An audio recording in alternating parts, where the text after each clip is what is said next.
자, 그리고 한 가지 해명을 하도록 하겠습니다. 55만원짜리 제품이 300만원짜리 제품을 압살하기는 힘들죠. 예, 그거는 제가 정정을 하겠고요.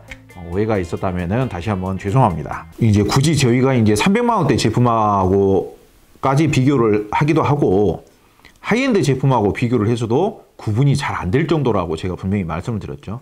근데 그거는 지금 생각해도 비슷해요. 제가 이제 구분이 잘 안 될 정도라고 했지 그거보다 더 낫다라고 한 거는 아닙니다. 단순히 이렇게 기능이 많은 제품이 300만 원이 넘는 제품과 비교를 했을 때 구분이 쉽지 않을 정도라고 하면은 그러면 칭찬할 수 있는 거죠. 칭찬할 만한 거죠. 기능도 다양하기 때문에.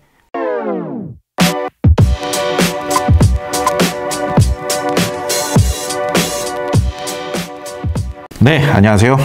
플레인지의 오디오 칼럼니스트 주기표입니다. 저희 누프라임이라는 브랜드의 옴니아 WR1이라는 제품입니다. 제가 이제 유튜브 시작한 초기에 제품이 너무 괜찮은 것 같아가지고 가볍게 추천을 드렸었습니다. 그래가지고 현재 저희 유튜브 채널에서 조회수가 현재 1위를 달리고 있고요. 근데 이제 제품을 추천하는 데 있어서 내용이 조금은 부실했을 수도 있겠다 싶어서 추가 영상을 지금 준비를 해봤습니다. 제일 중요한 거는 이제 오디오 기기가 사실 그렇잖아요. 제일 중요한 거는 음질이 제일 중요하지 않습니까? 그래가지고 이제 음질에 대해서 좀 더 디테일하게 설명을 드리고요. 이제 기능에 대해서 좀 해명할 거는 또 해명을 좀 하고 그러기 위해서 추가 영상을 이렇게 찍어 봅니다. 누프라임이 이제 물론 이제 그렇게 대단히 유명한 브랜드는 아니라고 볼 수 있겠지만은 누프라임 홈페이지에 들어봤는데 뭐 홈페이지가 뭐 그렇게 멋있지도 않고 듣보잡 아니냐 그렇게 이제 댓글을 다시는 분이나 문의하시는 분들도 계시는 것 같아요. 근데 이제 누프라임이라는 브랜드에 대해서 설명을 먼저 드리자면은 누프라임의 전신은 누포스라는 브랜드가 있습니다. 누포스라는 브랜드는 2000년대 초반에 제가 기억하기로는 2000년대 초반에 이제 스위칭 클래스 D 방식의 앰프를 제작을 하면서 처음 시작했던 제작사예요. 그리고 PC5 관련 제품들도 제법 꽤 만들었었고요. 근데 이제 몇 년 전에 대만의 이제 프로젝터 회사죠. 옵토마라는 프로젝터 회사가 있어요. 근데 그 옵토마라는 프로젝터 회사에 인수 합병이 됩니다. 이제 그러면서 공동 대표였던 제이슨 림이라는 대표가 합병에 반대를 하면서 주요 엔지니어들을 데리고 나와서 만든 브랜드가 이 누프라임입니다. 그러니까 누프라임의 역사는 누포스의 역사와 동일하다고 볼 수도 있습니다. 그리고 그 제이슨 림이라는 분이 실질적으로는 오디오 사업에 더 열정을 가지고 계시는, 그러니까 회사를 파는데 반대를 했겠죠. 그리고 현재는 오히려 누포스보다 제품을 더 빨리빨리 생산을 하고 있고 더 다양하게 생산을 하고 있고, 그리고 주요 기술을 하위 기종에까지도 더 빨리 이제 적용을 시켜서 생산을 하고 있는 그런 제작사라고 볼 수 있습니다. 그리고 이 누포스 및 누프라임이 마니아들 사이에서는 아시는 분들이 제법 계세요. 근데 이제 어떤 것 때문에 유명해졌느냐, 누포스에서 근무를 했었던 엔지니어 중에 한 명이 토마호크 미사일의 전원부를 제작하는 팀에 있었어요. 그래가지고 주요 그런 기술력과 특허를 가지고 있었던 겁니다. 근데 지금 현재는 그 특허를 누프라임에 인계가 된 상태예요. 그러니까 토마호크 미사일을 만드는 전원부라고 하니까 얼마만큼 순간적으로 전류를 빠르게 이용을 해야 되고 순간적으로 이렇게 강력한 힘을 내야 되는 그런 거라고 볼 수 있겠죠. 근데 그 기술을 바로 이제 가지고 와서 이 오디오 기기를 제작을 했던 겁니다.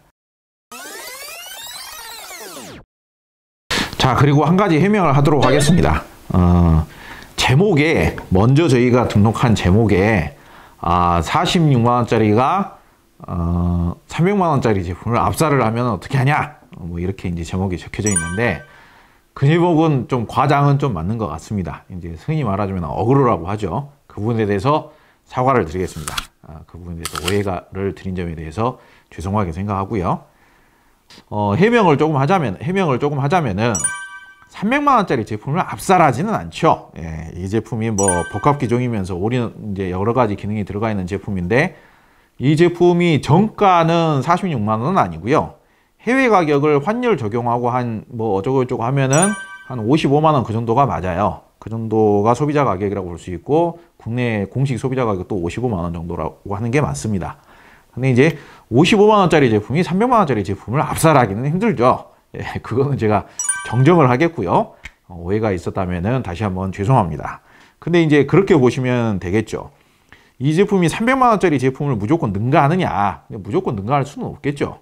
근데 이제 40만 원대에서 구매할 수 있는 제품이 네트워크 기능이 꽤 괜찮고, DAC가 포함되어 있어서 별도의 DAC가 필요가 없고, 그리고 아날로그 입력도 되고, 디지털 입력 및 디지털 출력이 되고요. 광 입력이 되기 때문에 텔레비전이나 아니면 데스크탑 PC도 연결이 가능하고요. 그리고 USB 메모리도 연결이 되고요. 그리고 블루투스도 되고요. 와이파이도 됩니다. 요거 하나에. 그리고 볼륨 조절도 되고요. 볼륨 조절이 되기 때문에 뭐 액티브 스피커 같은 거, 아니면 프로용 액티브 모니터 스피커 같은 거 연결해 가지고 볼륨 조절하기가 편하겠죠. 그리고 이제 스마트폰이라든지 그리고 전용 앱도 제공을 하고, 전용 앱에서 나스 같은 것도 컨트롤이 가능하고요. 전용 앱 자체에서 타이달이나 스포티파이 이런 앱들이 기본적으로 깔려져 있기 때문에 외국 스트리밍 서비스 이용하기가 편하고요. 그리고 벅스나 멜론 같은 국내 서비스를 이용하기 위해서는 DLNA, 그러니까 무선 그 신호 전송 규격이죠. DLNA를 지원을 하기 때문에 재생하는 게 가능하고요. 그리고 제일 중요한 거가 있습니다. 제일 중요한 것은 그러면서도 음질이 꽤 괜찮다라는 겁니다. 이제 저희 같은 사람들이 하는 일이 그렇죠. 저희 같은 사람들이 엄밀히 따지면 오디오 평론가는 기능을 소개하기보다는 음질을 설명하는 게 저희 일이에요. 먼저 저희가 음질을 들어보고 이 음질이 어떤 특성의 음질인지, 그리고 이 정도 음질이면은 가격에 비해서 이용할 만한 음질인지, 그게 좋은 음질인지, 그거를 설명을 드리고, 기왕이면은 매칭을 할 때 스피커나 앰프나 이런 쪽을 매칭을 할 때 어떤 성향의 음질이기 때문에 어떻게 매칭을 하는 게 더 좋을 것인지, 그거를 설명을 드리는 게 저희가 하는 일입니다. 그렇기 때문에 제일 중요한 건 어찌됐든 오디오 기기는 가격이 상대적으로 싸면서 음질이 좋으면 칭찬할 만한 거예요. 그리고 디지털 기술, 그리고 이제 신호 변환, 스위칭 기술, 그런 쪽에 있어서는 충분한 만큼의 기술력을 가지고 있는 회사고요. 웬만한 다른 메이저 회사보다도 그런 쪽의 기술은 더 좋다고 볼 수도 있어요. 이 스위칭 방식이라는 게 신호를 변환을 빨리빨리 이렇게 빨리 시킬수록 성능이 좋은 거거든요. 근데 이 스위칭을 시키는 주파수라는 게 있어요. 그리고 그 기능 자체가 전 세계에서 최초로 1메가옴 스위칭 기술을 갖게 되어서 그 기술로 제품을 상용화시킨 최초의 회사가 현재 누프라임이라고 합니다. 그거에 대해서 좀 더 저희들이 분석을 해가지고 또 소개를 드리도록 하겠고요. 지금 이 제품이 음질이 좋다라고 평가할 수 있는 가장 큰 이유는 비슷한 가격대의 다른 제품들에 비해서 소리가 굉장히 생생해요. 소리가 선명하고 투명하다라는 거죠. 그리고 소리가 시원스럽게 이렇게 쫙 이탈해주는 능력이 좋아요. 소리가 이제 시원스럽게 뻗어준다는 이야기죠. 그리고 이제 쫙 펼쳐지고 뻗어주는 능력이 좋아요. 기본적으로. 가장 중요한 포인트는 그 두 가지입니다. 소리가 생생하고 선명하다. 그리고 소리가 잘 뻗어 나와준다. 물론 이제 이 제품을 사용한다고 해서 음질이 대단히 질감이 고급스럽다거나 굉장히 영롱하다거나 미려하다거나 눈이 부실 정도의 무슨 그런 소리가 나온다거나 광채를 발한다거나 실키하다거나 그런 정도까지는 아니에요. 이제 그런 정도의 소리가 나오려면은 최소한 수백만 원 정도가 돼야 되는 거고요. 근데 이 가격대에서 가장 그래도 많이 팔리는 소스기가 사실상 일본 제품들이거든요. 그런 쪽의 CDP를 이 가격대에서는 과거에는 많이 사용을 했었습니다. 근데 이제 일본 CDP들이 나쁘다는 게 아니고, 일본 CDP들의 특징이 뭐냐면요, 소리를 약간 도톰하게 만드는 특성이 있어요. 말랑말랑하면서도 도톰하게 중저음의 볼륨감을 좀 더해주면서 소리를 좀 약간 부스팅을 시켜요. 왜 그렇게 만드느냐? 일본 제품들은 가격이 저렴하더라도 전 세계에 수출을 해요. 남녀노소를 불문하고 다 먹힐 만한 음질을 만들어야 돼요. 큰 치명적인 단점이 없게끔 만들어야 돼요. 그러니까 소리가 너무 차갑거나 소리가 너무 얇으면 안 되는 거예요. 그러다 보니까 이 가격대에서 소스기를 구매를 바꿨을 때 비교를 했을 때 일본 제품들하고 항상 비교가 되는 겁니다. 근데 일본 제품하고 비교가 돼가지고 일본 제품보다 소리가 훨씬 더 생동감이 있고 선명하고 투명하고 그러면서 소리가 이렇게 쫙 뻗어주는 느낌. 스피커에서 앰프를 통해서 스피커로 전달이 돼가지고 스피커에서 나오는 소리의 힘이 시원시원하게 이렇게 뻗어주면서도 생동감이 있을 때, 그때 이 가격대의 소비자분들이 말하기로 음질이 더 낫구나 그렇게 평가를 하는 거예요.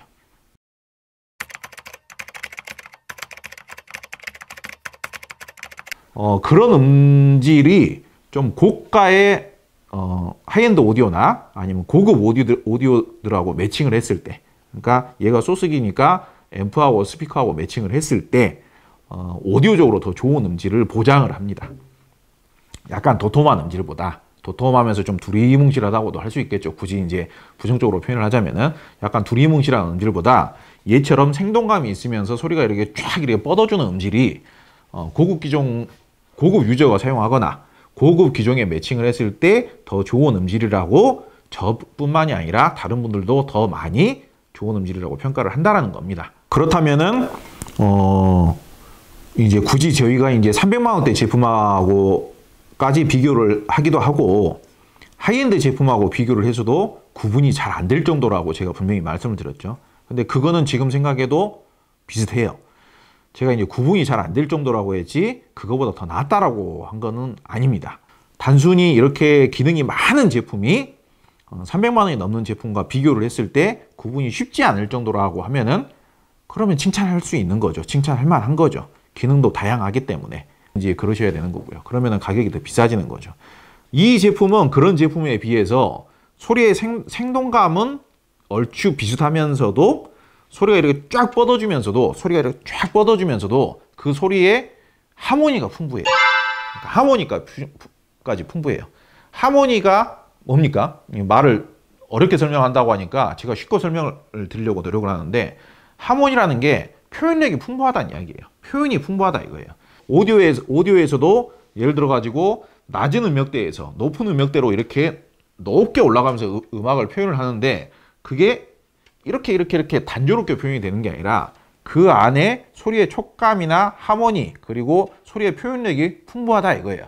그게 이제 하모니가 좋다라고 이제 말을 할 수가 있게 되는 거죠. 오디오 생활 좀 하신다는 분들은 타이달 같은 거 쓰잖아요. 근데 타이달 같은 거 쓰셔도 음질이 좋고요.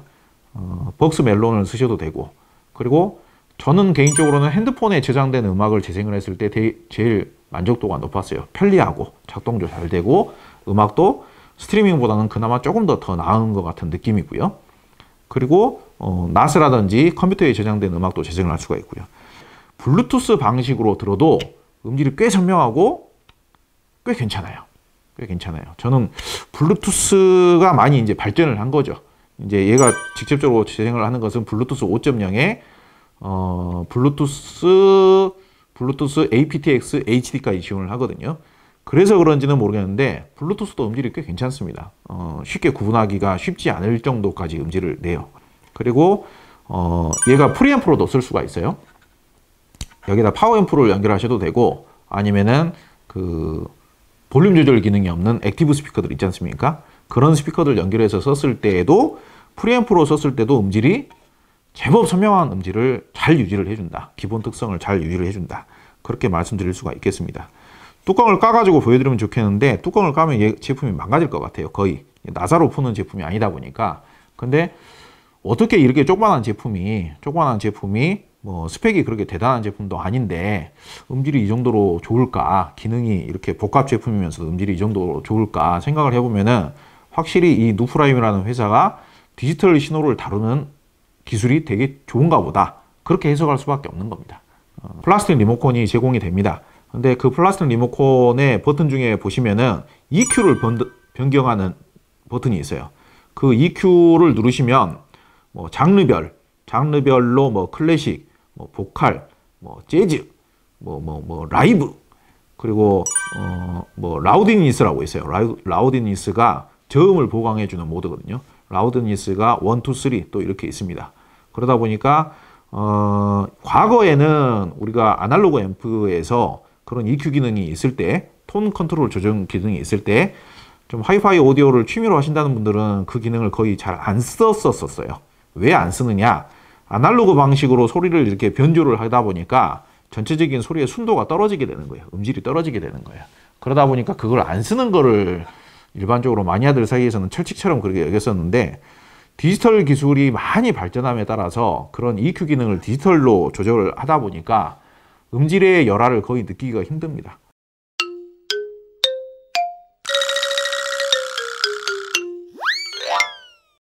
오디오를 하는 취향에 따라서 저음도 조절을 할 수가 있고요. 그리고 보컬 소리나 소리의 선명도 같은 것도 라이브하게 좀 덜 섬세하게 이렇게 조절이 가능하고요.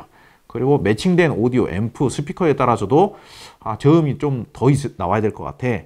아니면은 좀 더 선명해야 될 것 같아. 아니면 저음을 오히려 좀 덜어내야 될 것 같아. 그럴 때마다 이 EQ 기능을 조절해서 들었을 때도 음질을 좀 보완을 시킬 수 있는, 상당 부분 보완을 시킬 수 있는 그런 장점이 있다고 볼 수 있겠습니다.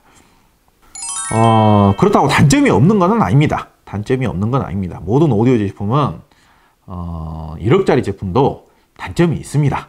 1억짜리 제품은 가격이 단점이죠. 네. 얘가 단점이 뭐냐? 일단은 컴퓨터하고 연결을 했을 때, 컴퓨터하고 디지털 연결을 했을 때 USB 디지털 입력이 안 된다는 것. 그것만 됐으면은 완전히 기능적으로는 완벽했을 것 같은데 그게 조금 아쉽습니다. 근데 다만 어차피 이 제품은 컴퓨터하고 연결하려고 사용하는 제품은 아니에요. 스마트폰을 이용을 해가지고 스트리밍이나 아니면은 컴퓨터에 저장되어 있는 음악을 원격으로 조정하기 위해서 이용하는 제품인 거죠. 그리고 이 뒤에 이제 일반적으로 네트워크 오디오 플레이어들은 USB로 그 저장 장치를 연결할 수가 있어요. USB 메모리나 외장 하드까지도 요즘은 연결을 해서 인식을 잘 합니다. 고급 제품들 같은 경우는요. 근데 이 제품은 32기가 메모리까지밖에 인식을 못해요. 그것도 분명한 단점이라고 볼 수 있겠죠. 그리고 최신 포맷, 현존하는 최신 포맷을 다 지원하는 게 아니고 MQA 24비트 MQA 포맷하고 DSD를 지원하지 않습니다. MQA는 지원을 안 한다고 하더라도 DSD는 좀 지원을 해줘야 좀 골수 마니아분들한테는 좀 좋았을 텐데 그 부분이 좀 아쉽습니다. 그리고 그 외에는 뭐 작아서 폼이 좀 안 난다는 거. 케이스는 알루미늄이기 때문에 플라스틱이 아니기 때문에 그거 가지고 뭐 깔 필요는 없을 것 같고요. 근데 작다라는 점. 그리고 전원 어댑터가 좀 부실하다는 점. 그러다 보니까 왠지 너무 좀 부실해 보이는 어댑터를 사용하니까 그 점은 좀 마음에 놓이지는 않죠. 그렇지만은 결과적으로는 그것 때문에 음질이 특별히 나쁜 것 같지는 않다. 이런 제품은 전용 앱을 실행을 시켰을 때 바로 실행이 잘 돼야 짜증이 안 납니다. 그리고 바로바로 사용할 수가 있어요. 근데 그런 측면에서는 되게 좋습니다. 그런 측면에서는 되게 좋고 앱의 기능성이나 편의성도 꽤 괜찮은 편이에요. 근데 굳이 이제 돌려가기를 한다면은 린이나 오렌더나 네임 오디오 정도의 앱 기능은 아니다. 그리고 이제 음질적인 단점은 뭐 300만 원대에서 단품 DAC하고 비교하면은 그 단품 DAC가 얘보다 음질이 더 나은 제품들은 얼마든지 찾아볼 수는 있습니다. 얼마든지. 근데 연결을 해놓고 비교를 하면 왜 그러냐면은 여러분들께서 이제 이해를 또 인정을 해주셔야 되는 게 음악은 얘 혼자서 내는 게 아니에요. 그렇게 봤을 때 300만 원대의 제품이나 400만 원대 제품들하고 비교를 하더라도 최종적으로 스피커와 앰프를 매칭을 해서 음악을 틀었을 때 그게 대단히 확연하게 치명적으로 얘가 도저히 못 들어줄 정도의 그 정도의 음질 차이는 아니더라. 얼추 비교를 해봤을 때 비슷한 정도의 음질로 느껴질 정도로 얘가 기특하게 음질을 잘 내주더라. 그렇게 평가할 수 있겠습니다. 이거를 음악을 틀어놓고 그거를 녹화를 해가지고 들려드려도 소스기 비교적 저렴한 가격대의 소스기의 음질이 비교를 해서 녹화를 했을 때 별로 차이가 안 납니다. 녹화해서 들려드리는 게 어려운 일이 아닌데 녹화해서 들려드리는 거는 다른 제품 위주로 하도록 하겠고요. 이 제품이 가지고 있는 근본 성향이 아주 따스하고 아주 부드러운 성향은 아니기 때문에 근데 여기에다가 너무 차갑고 너무 자극적인 성향을 매칭을 하면은 좀 더 덜 따스하고 좀 더 덜 섬세한 쪽으로 소리가 결과적으로는 만들어지겠죠.